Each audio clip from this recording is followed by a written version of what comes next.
The Food and Drugs Authority, the FDA, has expressed willingness to undergo an audit by local or international bodies to validate its actions following public backlash over a recent report. Now, the report alleges that approximately 22,000 bags of repackaged expired rice were distributed to senior high schools across the country in February. Now, there's more details in the full report.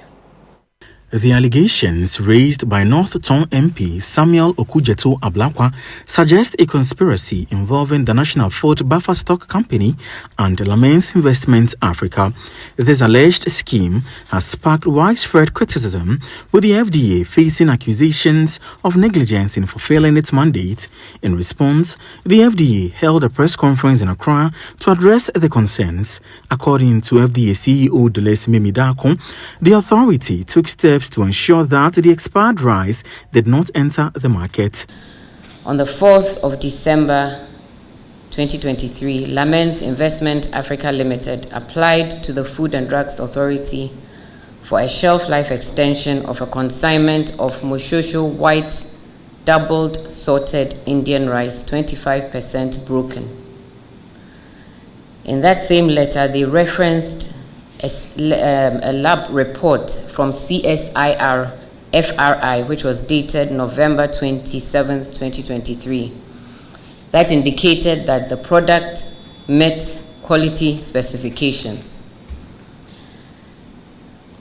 On December 15th, 2023, the request was not granted to Lamens, and this was due to the fact that the request came from the importer, who is Lamens, rather than from the manufacturer.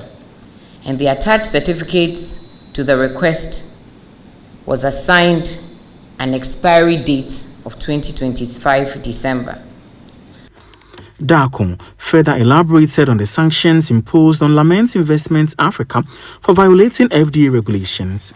An administrative fine of 100,000 cedis was imposed on the importer for the repackaging contrary to the provisions of the Public Health Act of 2012, Act 851.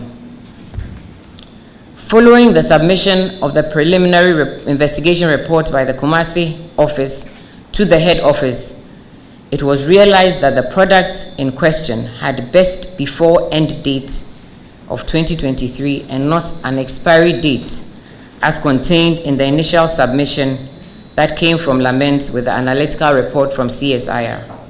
Amid ongoing calls for thorough investigations into the matter, the FDA reiterated its openness to an independent audit to clear any doubt about its actions. The FDA's reputation for excellence is backed by ISO certification and the largest ISO accredited laboratory scope in Africa. The FDA also tirelessly followed up on the long dormant National Food Safety Policy, ensuring its successful launch. It also acts as a secretariat for the National Food Safety Emergency Response Plan. The authority operates with independence, transparency, and professionalism. To address any public concerns, the FDA is open to audits by qualified local or international bodies to validate all its actions. While concerns about reports of the distribution of expired repackaged rice in senior high schools may have taken a political turn, the Food and Drugs Authority says it is committed to protecting its mandate of ensuring food safety across the country. Reporting for Channel One News, Fauzuma Saudu, Accra.